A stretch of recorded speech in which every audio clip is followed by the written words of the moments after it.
Hello, English 101. It's McGowan, and I'm here to talk about our weekly vocabulary words.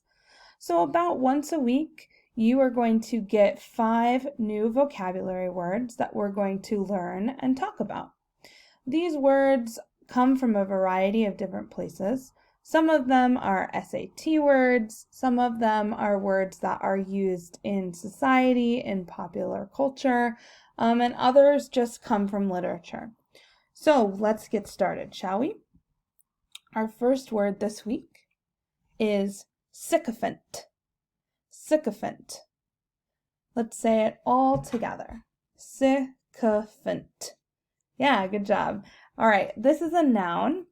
This is somebody who uses flattery to try and get what they want from an authority figure. So, also known as a flatterer or a schmoozer, this is somebody who really likes the authority figure and they're trying to get something from them. So, the opposite of this would be a rebel. If we wanted to use it in a sentence, we would say, the professor recognized the overly attentive student as nothing more than a sycophant. A sycophant is a teacher's pet. It's somebody who is worshiping someone who might be popular. So we can use that word to describe those kinds of people. Our next word is pernicious. Let's say it together. Pernicious. Good for you if you're actually saying the word out loud. Pernicious. Okay, this is an adjective. Pernicious means intending to cause harm. So something that is pernicious is something that is creating problems. So it's harmful, it's dangerous, it's trying to hurt you. An antonym, the opposite of pernicious, means something that is kind or benevolent. Benevolent is a fancy way of saying kind. A sentence might be, the pernicious ice storm attacked the small coastal town. We can also use the word pernicious to describe people. So someone can be pernicious, which means they're trying to hurt you. So if you think that I am pernicious, I am trying to hurt you. I'm not, by the way. All right, our next word, ubiquitous. Let's say that together. Ubiquitous. Good. One last time. Ubiquitous.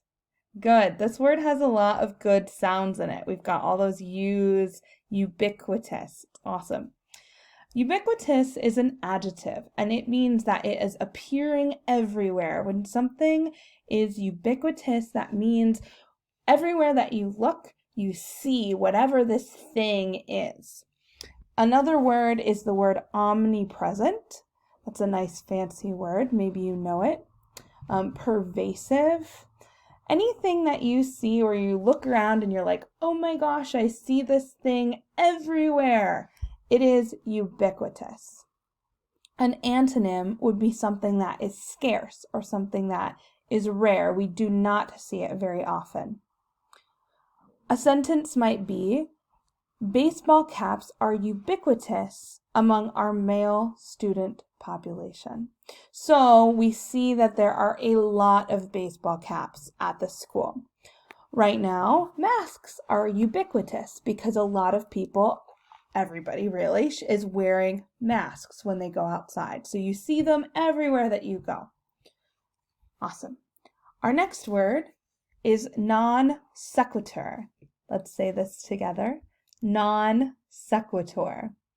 Good. This is an old word. This is a Latin word, which means it's really old. Non sequitur. So if you use this word, when you use this word, you will feel really fancy because you'll be saying a word that's super old. So a non sequitur, and it has a space, and it's all one word, even though it has a space in it. A non sequitur is a noun. Something that is a non sequitur is a statement that does not logically follow the conversation's flow. So this is something that is random, an interruption. An antonym, an opposite, would be a support. So a sentence would be, one of the kids in my group of friends is so random. He constantly drops non sequiturs into our conversation. So you see that we use it all as one word, non sequiturs, even though there's a space in between it. It functions, it works just like one word. So you can say, maybe if you have a friend who just asks random questions in the middle of a conversation, and it doesn't really make sense. They're making a lot of non sequiturs. Okay, here is our last word of today. It is a diatribe. Again, let's say it together, diatribe. It's a noun. So a definition of diatribe is a forceful and bitter verbal attack. It's a rant. This is when somebody is just yelling and saying a lot of angry or forceful things. The opposite of this is a conversation. So we often use diatribe in reference to speeches or candidates who are running for political office. So the candidate for governor lost voter appeal when her diatribe about immigration was posted on YouTube. So she was bitter, she had super forceful, and so people didn't like her as much. Okay, so those are our words for the week. I know this video is a little long, but next week won't be quite as long because I won't explain it to you, of course. So what you're going to do now, or maybe you've been doing it all along, is you are going to fill out your vocabulary squares that are in your OneNote, and then you're going to add a picture to these notes. So I've already given you the definition, the synonyms. I would like you to write your own sentence because that makes you remember it better when you're actually writing your own. But, and then add a picture. A picture will really help you remember these words. And then we're going to talk about them in class. Have a wonderful week, you guys, and take care.